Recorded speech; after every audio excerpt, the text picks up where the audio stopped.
Hey you guys, so I just finished up filming what's in my diaper bag video, what's in my hospital bag video, and I am just sitting down today, getting some things filmed and ready to edit while the boys are taking a nap.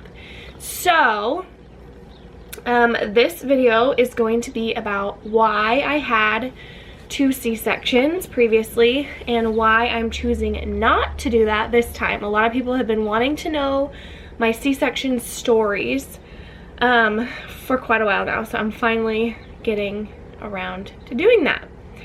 So I'm gonna try and make this short and sweet and to the point, because I've got a lot of editing to do and this doesn't really need to be like a long drawn out story. So rewind to 2011. I was pregnant with Braydon.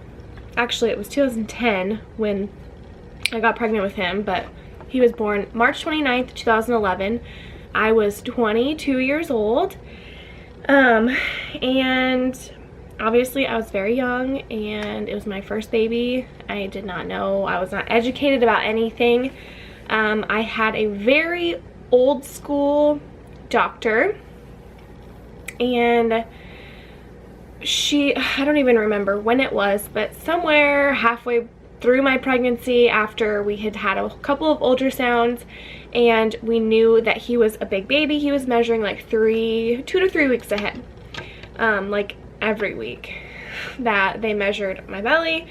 So she was just kind of like asking some questions about how big babies in our family were, and how big I was, how big Donnie was, and how our mom's births went and stuff like that. Well, I told her that Donnie's mom was 13 pounds when she was born. Her aunt was like, or her sister I mean, was I think almost 12 pounds. I was 8'14", so it's almost 9. Donnie was normal sized, but we have some big babies in our family, and Braydon was measuring 2 to 3 weeks ahead, and so she was like, pretty much told me that she thought I could only birth a 7.5 pound baby because that's what size shoe I wore. I should have known right then that that was a little bit crazy. So we got down to, I don't even know when it was, I think it was like 35 weeks, and she's like, okay, so here's your options. I can induce you on March 30th, but you'll probably end up in a C-section anyways, or we can schedule you a C-section for March 29th. That was her. Those were my options. Not you can go to your, I couldn't even go to my due date. My due date was April 4th or April 6th or something like that. And so she was just talking induction at 39 weeks in 1 day or C-section at 39 weeks. So I'm like, well, if I'm gonna end up having a C-section anyways, I might as well just schedule it. Like, I didn't research anything, I did not ask any questions, nothing. I was just taking the word of my doctor, thinking that she was, you know, she knows best. Looking back now, I would have been like, you're crazy. I want to go into labor and see how this goes. I'm not just gonna automatically schedule a C-section. Freaking nuts. But I was like, okay, schedule a C-section. So March 29th, 2011, Braydon was born via scheduled C-section, and he was 9 pounds 6 ounces, so he was definitely big, but who's to say I could not have birthed him? We don't know, because I wasn't given the chance to try. So wasn't a traumatic experience, it wasn't an emergency C-section, nothing like that. It wasn't a bad experience at all. Obviously it's major surgery, so it was tough. And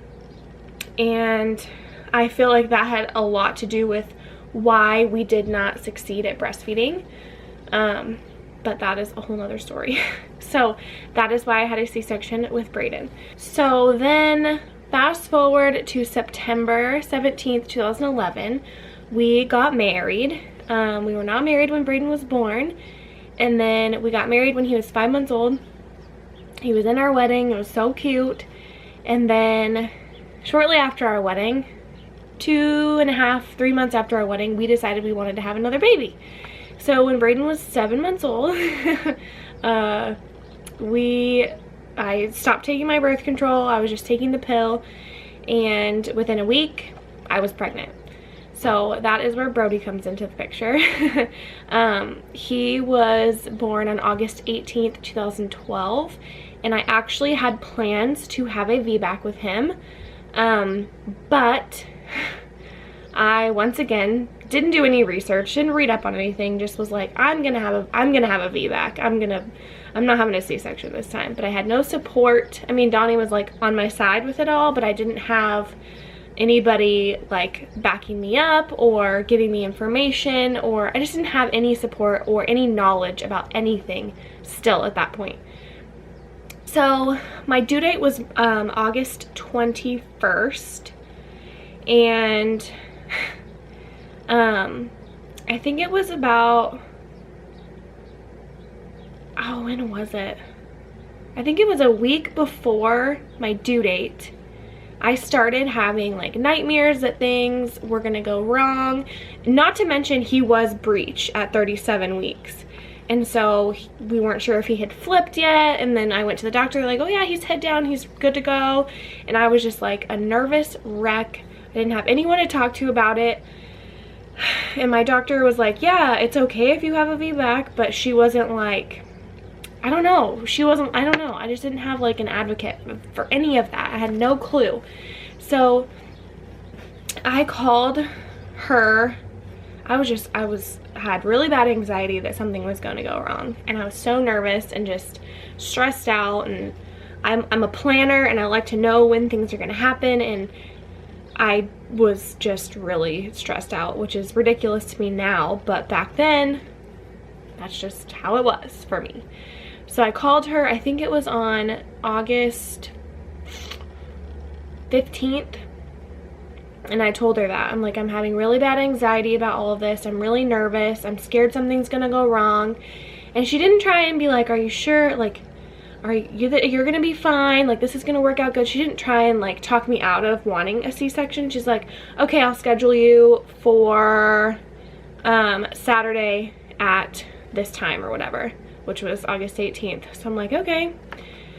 So just because I called and said that I was having anxiety about trying for a VBAC and then I was nervous and having nightmares about things, she wasn't like, oh, let's talk about this. She's like, okay, I'll schedule you for Saturday. That was just like the end of the story. So went in August 18th, super early in the morning, and Brody was born 3 days before his due date.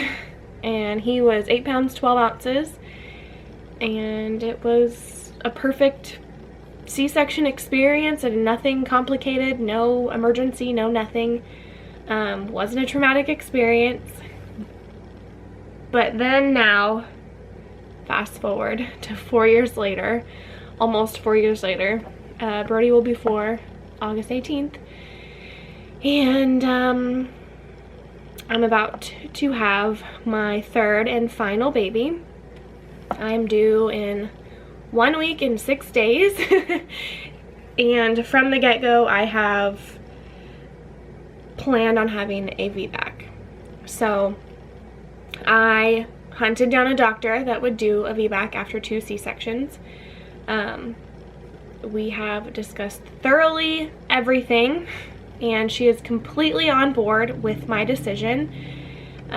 She's actually telling me the other day about the risks of having another C-section, that the risks are so much higher for complications than me having a VBAC. So I have also hired a doula. She's one of my good friends, and she's training to be a doula, so you have to have hospital hours and stuff like that to get your certificate and all of that stuff. So she is going to be assisting in my birth, and I am very educated about everything this time. I've got people behind me 100%, there for me, a support system and everything. I'm nervous because I'm due in less than 2 weeks and I have no idea what to expect, and this is my third baby, and it's like I'm a first-time mom and I have no idea what to expect as far as like labor and birth and all of that. So obviously I'm nervous, but I'm not having the anxiety and nightmares and things like that like I was when I was pregnant with Brody. So that is pretty much it as far as my C-section stories. It's nothing crazy. It's just the first time I was pretty much just told this is how it's gonna go. The second time I had anxiety about it. My doctor said, okay, see you Saturday, we're gonna cut you open. And then now this time I'm not giving in. Unless it's an emergency situation, I'm not scheduling a C-section. So hopefully in the next 2 weeks or less, Berkeley decides to make her appearance.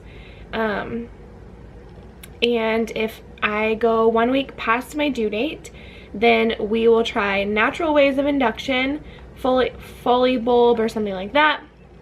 But I can't be induced with Pitocin or anything, and I don't want to. And as far as my birth plan, I plan on trying to have a natural birth with no medication, no epidural, because that just increases my chances of having a successful VBAC if I can move around and I'm not just laying flat on my back. Having an epidural and Pitocin or anything like that just kind of is like a domino effect with complications or having to have a C-section or anything like that. And absolutely nothing against anybody that has an epidural when they give birth. I'm sure if this was my first baby and I wasn't told I was going to be having a C-section, I'd be like, yeah, give me the drugs, give me the epidural, like, let's make this easy as it can be. But I know that having no pain meds, no epidural is going to significantly increase my chances of having a successful VBAC. So that is how I'm going into things. We will see how things go. I really don't need any comments from anybody saying, oh, you're gonna ask for the drug. I'm sure I'm gonna want the epidural. That's why I have a doula who is 100% on the same page as me. She knows my wishes. That's what she's there for, to help me with. And same with Donnie. So we will see how things go, but that is my plan. That is my history as far as why I had C-sections with the boys. So I hope I answered all of your questions. I get these questions all of the time. So now, here it is. Now you guys know. But now we are just waiting for Berkeley to make her appearance. So hopefully the next video you see is the birth video. Fingers crossed. Thank you guys for watching, and we'll see you next time.